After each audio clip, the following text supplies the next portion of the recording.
You're listening to 107.9 FM The Berg. I'm your host, Meg Boschin. Welcome to another episode of Fitness Friday. Today, we have Trevor Learn in the studio, the owner and founder of 519 Elite Lacrosse Club and head coach of the Windsor Clippers Junior B men's box lacrosse team, talking all things lacrosse. Hey, Trevor. Hi, Meg. How are you? I'm great. Thanks for coming in today. Thank you for having me. Of course. I wanted to have you on because I don't know a lot about lacrosse. And I figured there had to be a lot of listeners out there like me who could learn something new today. You know what? It's funny because Canada's national sport is actually lacrosse. A lot of people don't realize that because, of the hockey influence locally and, in Canada it's big. But lacrosse is Canada's national sport. I've played since I was 7 years old. Wow. And I was going to ask you that. Okay. Yeah, great. Since I was 7, I played and I love every second of it. And, I've played hockey and basketball and I've always resorted back to lacrosse. There's just something special about it. They call it the medicine game.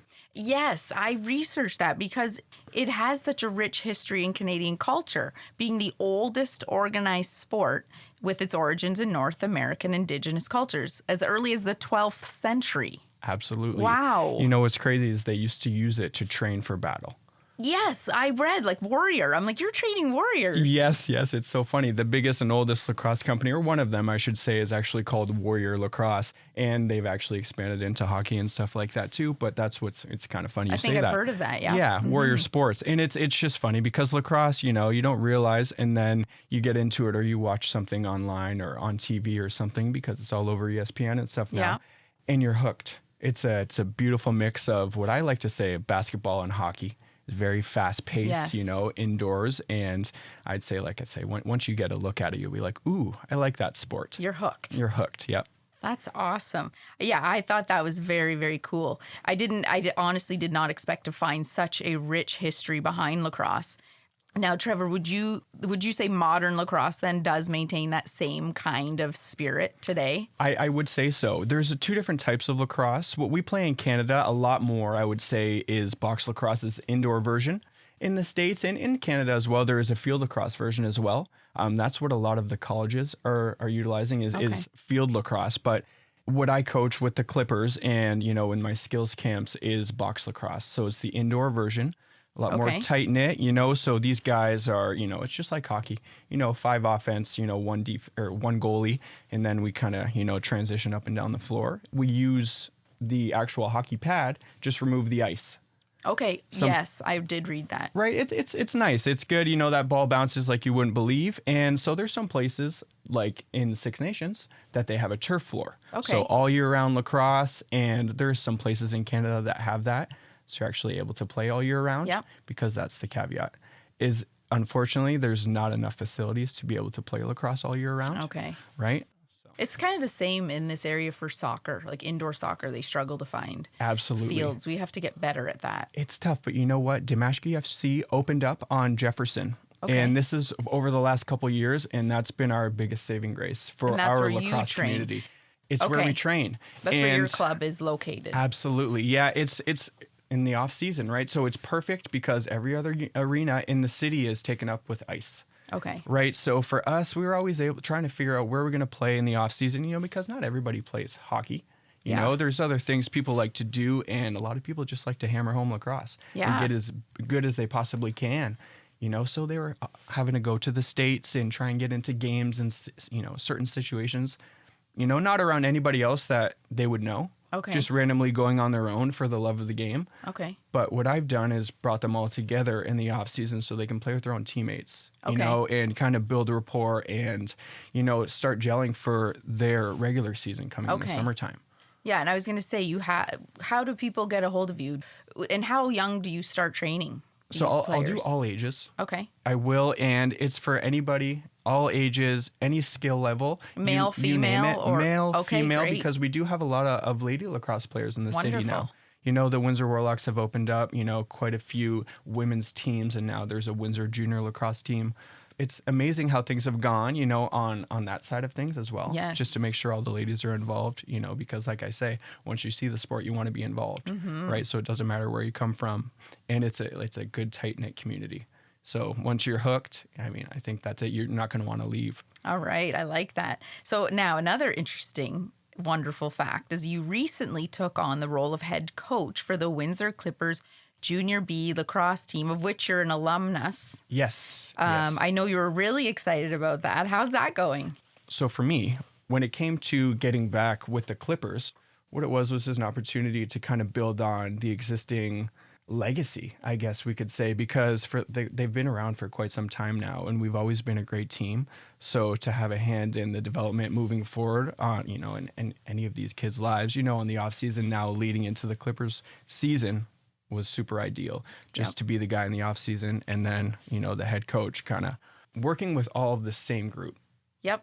So that way, as time goes on, we can continue very to important. build. Yeah, it was big for us, because like I said, it is a legacy. And in Windsor, lacrosse, that community, we expect results, So for us to be able to produce was a big goal of mine.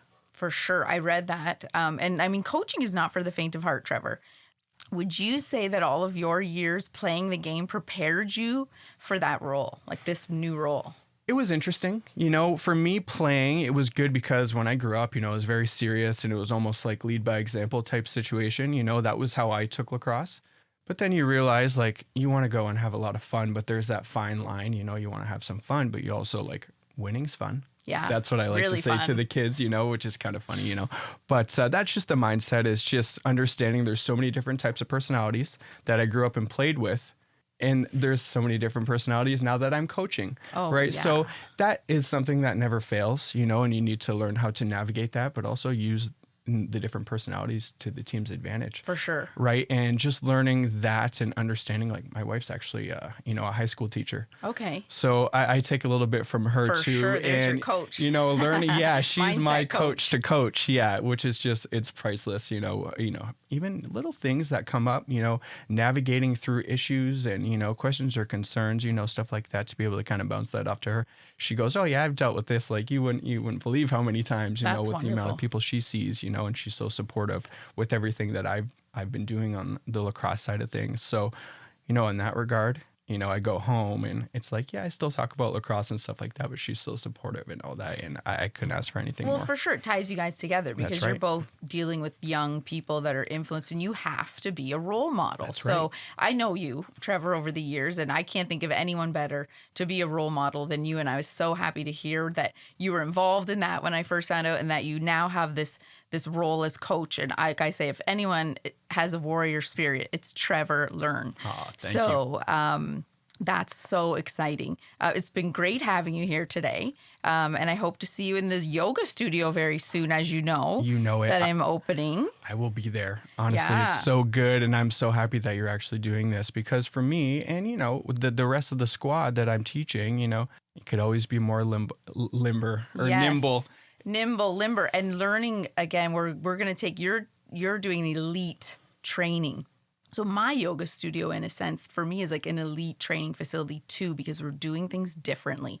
We're taking it to a different perspective, from the stretching and flexibility to the strength and mobility, which is what athletes need. And actually the founder of MAT, which is the foundation of Ayama Yoga, was a sports trainer. It's amazing. And he was working with elite and professional athletes because there was just a gap where he's like, why are these athletes not performing or recovering?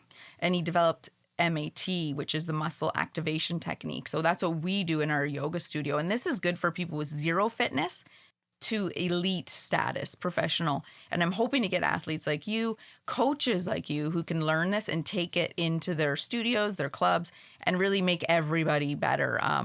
It's very soon. I'm going to have you in my studio. I know that. This is 107.9 FM The Berg. You're listening to Fitness Friday with me, your host, Meg Boschin. I've been talking to Trevor Learn of 519 Elite Lacrosse Club about the rich culture behind the sport and how it turns out yoga and lacrosse have a lot in common, both demanding physical practices deeply rooted in community and connection to a higher power. Both worth trying. If you're just tuning in or just can't get enough of Fitness Friday, you can listen to the replay at 4:30 today or go to our website at ckbg.ca. Click on audio recordings for more episodes of my show, Fitness Friday, or check out some of the other great shows being offered right here at 107.9 FM The Berg.